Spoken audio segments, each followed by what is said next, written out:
सबसे पहले तो मैं इस कार्यक्रम के आयोजक हमारे सनी भाई, बड़े भैया जयंत जी, आशीष भैया, इन सभी को धन्यवाद देना चाहता हूँ कि इस कोरोना महामारी के चलते हुए भी इन्होंने एक ऐसी व्यवस्था की जिससे आज ये जो आज़ादी का पर्व है यहाँ पर हम सभी युवा एकत्रित हो सकें और जो आज़ादी वर्षों पहले हमारे पुरखों ने हमें विरासत में दी थी हम उसका जश्न मना सकें। तो इसके लिए आप लोग बहुत बहुत बधाई के पात्र हैं। इसके बाद मैं अभी जो कुशल वक्ता थे, भैया क्या नाम है?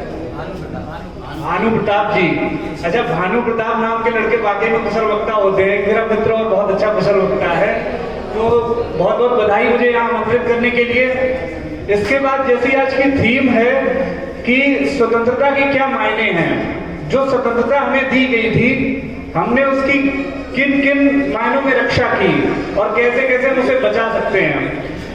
देखिए, आजादी जो है, आजादी कोई स्टेटस नहीं है, आजादी हर बार परिवर्तित होने वाला एक विचार है।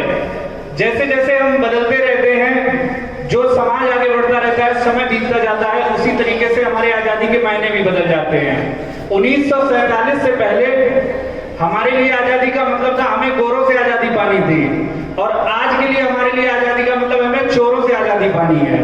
और उन चोरों से आजादी पानी है जिन्होंने एक भारत की जो संपत्ति थी, संपत्ति बोलते हैं आप जिसे, प्राकृतिक संपत्ति थी जिसका बंटवारा सभी में समान रूप से होना चाहिए, लेकिन उस पर कुछ पूंजीवादियों का कब्जा हो चुका है और ये कब्जा बहुत ही संतुलित तरीके से किया जा रहा है। आप समझ नहीं पा रहे हैं और आपकी संसाधनों को लूटा जा रहा है, आपके हक को मारा जा रहा है, आपकी जो भी सुख सुविधाएं हैं उन पे किसी वर्ग विशेष का कब्जा हो रहा है। ये वर्ग विशेष हर देश काल में पाया जाता था और हर व्यक्ति ने अपने स्तर से इससे लड़ने के लिए बहुत संघर्ष किया है।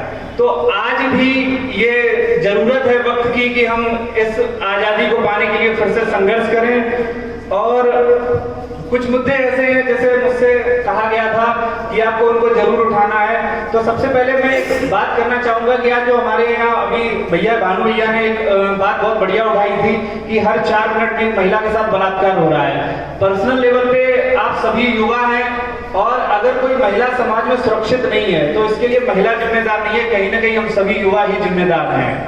कहा जाता है कि जब कोई बच्चा पैदा होता है, आप उसका अगर शुरू से 1 से 6 साल तक का अध्ययन करिए कि बच्चा कैसा है, तो उसमें कुछ विशेषताओं में जो नैतिक रूप, जो प्राकृतिक रूप से प्रोवाइड कराई जाती हैं, तो ये कहा जाता है कि लड़की जो होती है वो ज्यादा चंचल होती है, मतलब एक्टिव ज्यादा होती है, और लड़का होता है, लड़का थोड़ा सुस्त टाइप का होता है। लेकिन आप देखिए धीरे धीरे जब बड़े होते जाते हैं, लाइक इस एज में, जिस एज में आप लोग पहुंचे हैं, तो इस एज में आपके साथ वाली लड़की अकेले रोड पार करने में डरती है। तो ये दिक्कत कहां पे हुई?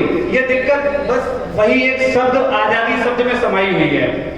हमने क्या किया, बच्ची थोड़ी सी बड़ी हुई, उससे कहा बेटा ऐसे मत करो, ये मत करो, ऐसे मत बैठो, ये मत बोलो, उनके सामने मत जाओ, यहाँ मत जाओ, ये मत करो। तो ये जो बंदिशें लगाई हैं, तो बंदिशें लगाने से ही हमारे जो महिलाएं हैं उनकी स्थिति में बहुत ज्यादा क्या बोले, बद से बदतर हो गई है। अब आप कहेंगे कि महिलाओं पे सभी बात करते हैं, आजकल ट्रेंड हो गया, कई लोग बोल सकते हैं, रजत कहाँ है, रजत बोल सकता है ये बात कि सभी महिलाओं पे बात करने का ट्रेंड हो गया, लेकिन हम क्या करें, बोलना पड़ता है। कारण ये है कि भैया महिलाएं जो है वो हमारे समाज में आधी आबादी से आती हैं। अगर 50% पुरुष है तो 50% महिलाएं मान के चलते, तो एक तरीके से जहां 50% महिलाओं को गुलामी के अंधकार में ढकेल रहे हैं, तो फिर इस आजादी के जश्न मनाने का मतलब क्या हुआ? तो मैं आज यहाँ पे जितने भी युवा साथी जो भी आए हुए हैं उनसे कहना चाहूंगा कि आप अपने आसपास महिलाओं को एक सुरक्षित वातावरण देने की कोशिश मत करिए। ऐसा मत सोचना मैं आपसे बोल रहा हूँ कि आप सभी मतलब रेपिस्ट मानसिकता के हैं या आप उनको दबाते हैं, लेकिन ये आप उन्हें ऐसा स्वतंत्र वातावरण देने की कोशिश करिए। और एक बात और कहना चाहूंगा कि ये जो आप उन्हें आजादी प्रोवाइड कराते हैं, तो उसका ये मतलब नहीं है कि ये आजादी आपके बाप की विरासत थी जो आपने उन्हें दे दी है। ये आप उन पे एहसान नहीं कर रहे, उन्हें उनका हक दे रहे हो। तो मतलब मैं मुख्य रूप से महिलाओं की आजादी के बहुत उसमें हूँ। लाइक महिलाओं का भी मेरी किसी से बात हो रही थी, तो एक करियर चुनने की आज़ादी होती है।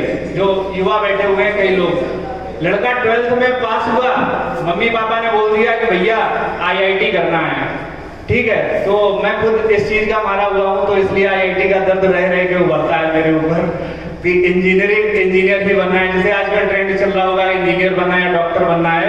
तो मैं जैसे सनी भाई है, अपने स्कूल चला रहे हैं, तो कई छोटे छोटे बच्चे हैं, तो मैं चाहूंगा कि बच्चों का राष्ट्र निर्माण को, तो बच्चों का निर्माण जो है वो कुछ ऐसा करें ताकि वो अपना करियर अपने मतलब ऑन थिंकिंग पे चुन सकें। किसी को ये जरूरत ना पड़े बताने की कि बेटा ऐसा करो, तुम NDA की तैयारी कर लो, NDA तुम्हारा भविष्य बना देगा। हमसे किसी ने कहा था बस बीटेक कर लो तो सब राम ही राम है, और मैं बीटेक करने गया भी था लेकिन छोड़ के चला आया। पता नहीं, मुझे लगा कि it's better to be a good administrative officer than a bad engineer. तो मैं ये सोच के चला आया था कि मुझे बनना है अधिकारी या मान लीजिए कुछ भी समाज सेवा करनी थी, लेकिन मुझे लग रहा था कि इंजीनियर बन के नहीं कर पाऊंगा। तो कई सारी आ जाती है। फिर एक बात आती है जो बहुत आप लोग आसपास देखते होंगे लेकिन कभी किसी ने नोटिस नहीं किया होगा, ये जो होटल में काम कर रहे छोटू होते हैं, ईंट भट्टों पे काम कर रहे मजदूर होते हैं। मैं पिछले 6 महीनों से लगभग 20 के करीब ईंट भट्टों पे जा चुका हूँ, और मेरा केवल एक ही मकसद है कि वहां पे कुछ ऐसी अल्टरनेटिव व्यवस्था की जाए ताकि उन बच्चों की पढ़ाई सही तरीके से हो सके। लाइक यहाँ तो भाई नेपोटिज्म नहीं होना चाहिए ना, अगर बाप ने ईंट पा दिए तो लड़का भी ईंट पा देगा। लड़के को अधिकारी बनने का अधिकार है या नहीं है? तो उस आधार पे हमें ये बात करनी होगी।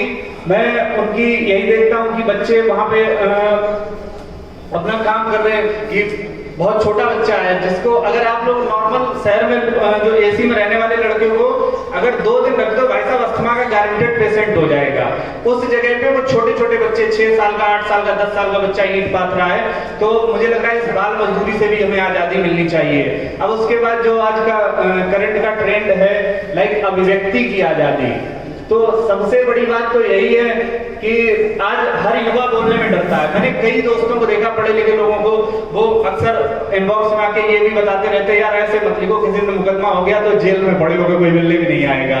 और ये हकीकत बात है कि आप सरकार के खिलाफ उतना मुखर होकर नहीं लिख सकते हैं। पहले हमें आजादी, जब हम लोगों ने 1947 में जो आजादी थी, बेसिकली वहां पे भी एक व्यक्ति की आजादी का ही कॉन्सेप्ट था। उसके बाद इमरजेंसी के दौरान जब आदरणीय इंदिरा गांधी जी प्रधानमंत्री थी, तब भी इस व्यक्ति की आजादी का दमन किया गया था। और भले ही आप लोग किसी भी पार्टी से ताल्लुक रखते हो, मुझे इस बात से फर्क नहीं पड़ता है, लेकिन मैं ये बात कहने में कोई गुरेज नहीं रखता हूं कि आज के दौर में भी उस आजादी पे पाबंदी लगाई जा रही है। आज लोगों को, पत्रकारों पे आए दिन हत्याएं हो रही हैं। उत्तर प्रदेश में कई सारे पुलिस नेताओं को मार रही है, नेता पुलिस को मार रहे हैं, ठीक है, और जनता मजे ले रही है। पहली बार मैं देख रहा हूँ लाइक आप मेरे जीवन में मैंने पहली बार शायद एक ऐसी घटना सुनी थी जो बिद्रू वाला हत्याकांड हुआ था। 8 पुलिस वाले मार दिए गए। उसके बाद भी एक समाज का नजरिया होता बात करने का, केवल 2 लोगों की बात हुई, SO मिश्रा की और चौबे प्रेसो विनय तिवारी की। केवल 2 के अलावा बाकी 7 पुलिस अधिकारियों को गुमनाम कर दिया। क्या उनकी कोई फैमिली नहीं थी? उनके कोई अधिकार नहीं थे? बाकी जो मारा गया, हमारा ये फैशन भी चल गया है कि जो भैया ऊंची पोस्ट पे उसकी जान की कीमत ज्यादा है, और जो जिसके पास पोस्ट कम है, लाइक SO मरा है तो उसके लिए ज्यादा नुकसान हुआ, और एक कांस्टेबल मरा तो उसके लिए कम नुकसान हुआ है। आप में से कितने लोग ऐसा मानते हैं?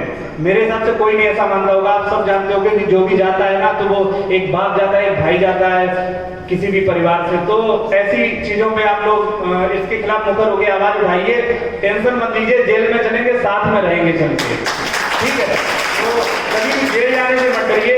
शायद एक नेता ने हुए, मुझे उनका नाम नहीं पता, ये कोटेशन किनका है, उन्होंने ये कहा था कि पहली पीढ़ी जो है गोली खाएगी,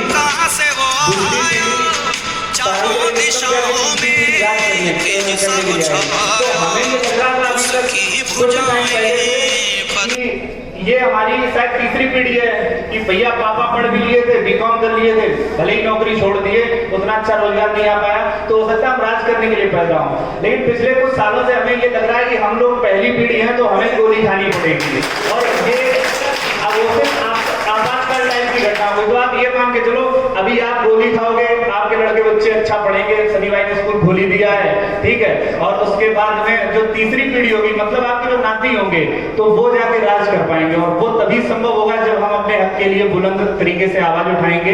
तो आजादी इतनी सस्ती नहीं है, ये कोई सरेंडर किया हुआ शब्द नहीं है, गुलामी एक मौत के समान होती है, मैं तो ये मानता हूं। तो इसलिए अगर आजाद है, आपको किसी भी तरीके की आजादी मिली है, तो उसे फक्र से कहिए कि हाँ आप आजाद हैं, और उस आजादी को बनाने के लिए आप अपनी अंतिम सांस तक लड़ने को तैयार हैं।